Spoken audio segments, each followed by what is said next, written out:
Right, so you've seen us strip down the fence now.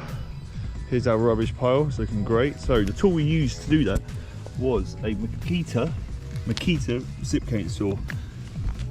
Code number DJR186. Flies through all wood. You can obviously get different blades, which change like this. Different blades, this is a timber blade. You can get metal blades as well. You get longer ones and shorter ones. So this is what we use to do this. Okay. Hey Reese, come here. Come feel my smooth shaft. Look at that. Feel my nice smooth shaft, Oh, Reese. dude.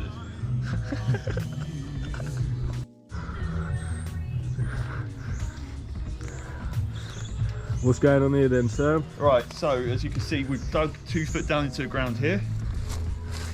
So that's dug down there. What we next do is get the level on here, get it all straight on both angles. So we'll move this out here, get this all nice and straight. Then we will open our bag of mix here. That will go into the hole, which then we'll put water on the top of it, and then we'll tamp it down and you'll get a nice sturdy fixing. From there, we'll then put a string line up from this post all the way down to that post down there, which we've reset, and it gets a nice straight line. So now I've got the mix in there, we're tamping it down. That takes out any voids which you might have in there. So you tamp it down like that, and you get your bucket of water, you tip it in, just like that, and then you get your level out, make sure you're all level, and then you tamp it back down just to force the water into the bottom. That way you get all the post mix in, and it'll all be dry, it'll all be wet, and then it'll eventually go off, and that'll be a more solid base than just leaving it loose.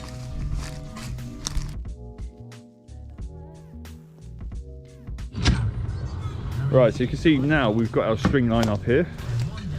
So this goes from end post to end post, and that means we can get our line down, and we know our fence will be dead straight. So there are other ways you can do this. You can have your string line here, then with a top line, and then you can run it back across, and then you can see what height you're working at, and that way then means you can have a nice straight line. But because where we're working, as you can see from Reese, we're working on a slope. So the top line doesn't tend to work on these. It needs to be more of a work with a gradient. Now, if we was doing jobs with concrete, it'd be a different story. But here, as you can see, that's been left quite low. What we can do is lift it up in the mix, just so it covers the height, so the gradient doesn't stand out as much. And then we'll come over here to Reese, who's digging the next hole. As you can see, lots and lots of roots down here. Reese having the best time of his life. So what we do, because these are mortise holes, so you can see the arrow rails go into here. So you see the arrow rail shape end? It goes into there. If we step around here, you'll see what I mean. Yeah? So they go into there.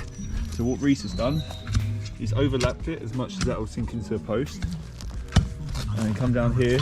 And let me just move this, Reese. You can see he's marked it where it is, and then we'll come down here and you can look down the line, and that's the reason we have the line. So you can look down the line and you'll get a nice straight line. So you can't even see the second post behind it.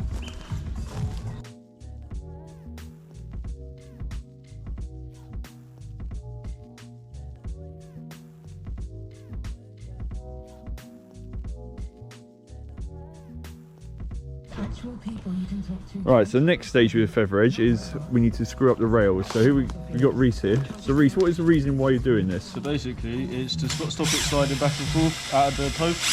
Okay, so it stops. So what you're saying is it stops the rail from moving backwards and forwards like this. So if you didn't screw it, that's a tight one. You can't do it.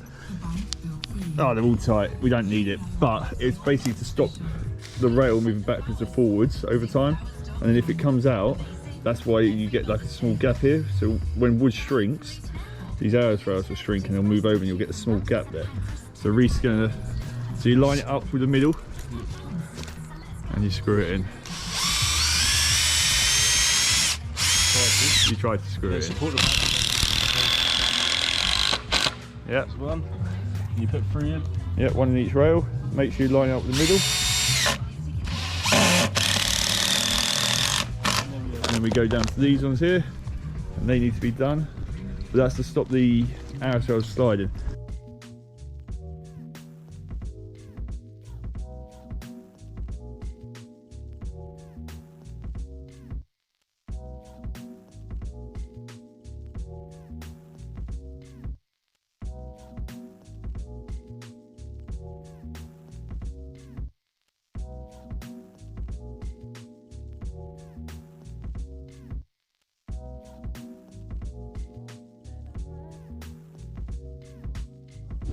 Right, so now we've got all our posts in line.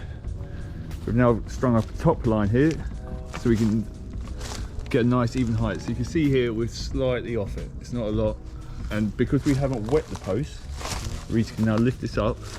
Just keep jiggling it a little bit. Okay, and down. And now we should be pinging on that, which means this line here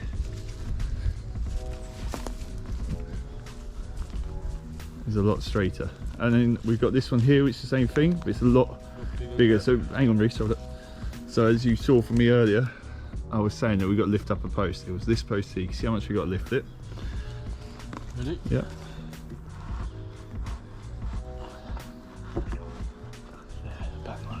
And then now that's on that line. We can move back here, and we can now see that if we ignore that post there and carry on from here, it's a lot straighter line going down. So you're working posts of two. So that one there and that one there are the same angle. A little step down again there, and then that one there and that one there an angle. It gives it less of a steep look, so it'll look a lot better.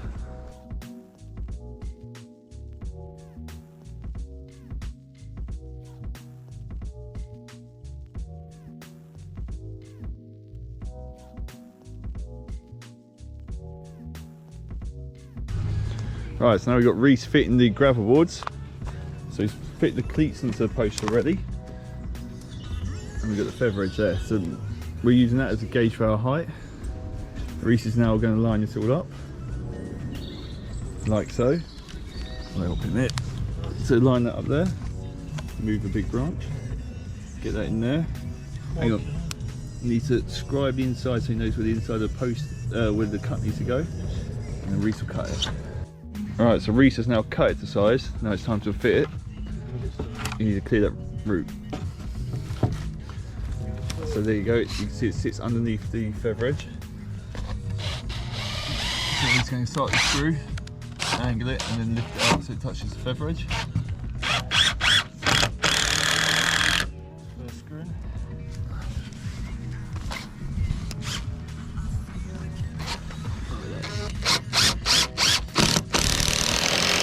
And then he'll pop down to the other end. Pull that up.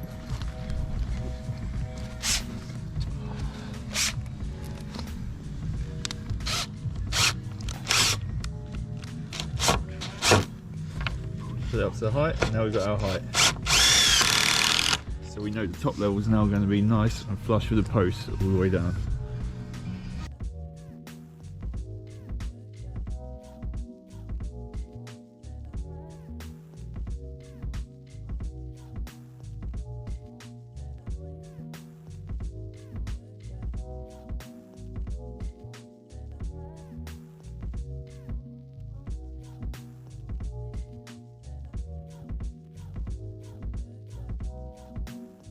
Right, so for the last bay, because obviously it's a short bay, it's all not going to fit.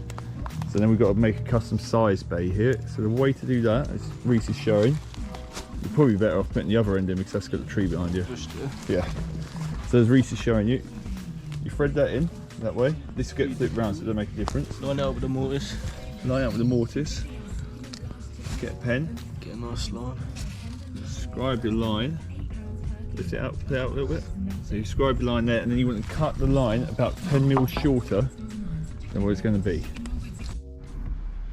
Right, okay, so we're now heading towards the last bay. Obviously there's a cut bay, so you can never get lucky enough it's going to be a full 3 meters.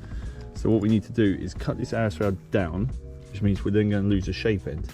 Now, the shape fits in here, but a flat cut's not going to fit. So there's multiple ways of doing this. You can screw it up, which is a bit of the cowboy way, or you can fix brackets. So then we've got Reese over here. He's been preparing some stuff. So basically, with the brackets, I can edit it, keep going. yeah, you need these for the end posts instead of screwing up like Sam just said.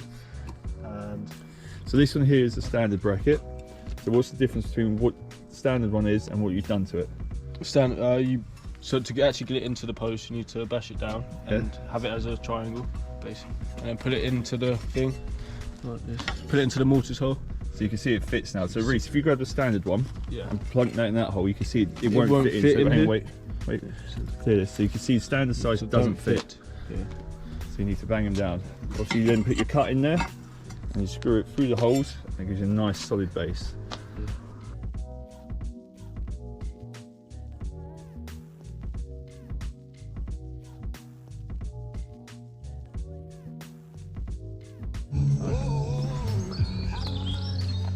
So what are we doing here then, Sam? So these are the centre stumps. These are really important.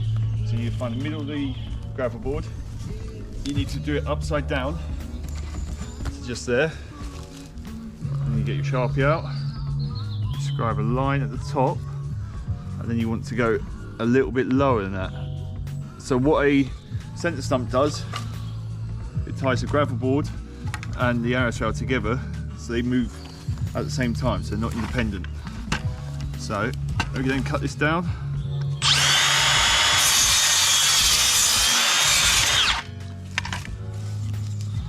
Get it back into the hole, line it up nicely.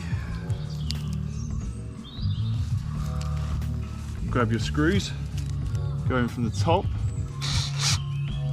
to hold the top in, so you need to make sure it's in line at the front, like that. Screw into, to hold it in, and then one more screw down here, and now they're tied together as a unit, and that means your feather edge can't fall off the gravel board now because they're tied together.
All finished. Lovely job. Thanks for watching. If you liked the video, if you found any handy tips, give us a like and a subscribe. See you next time.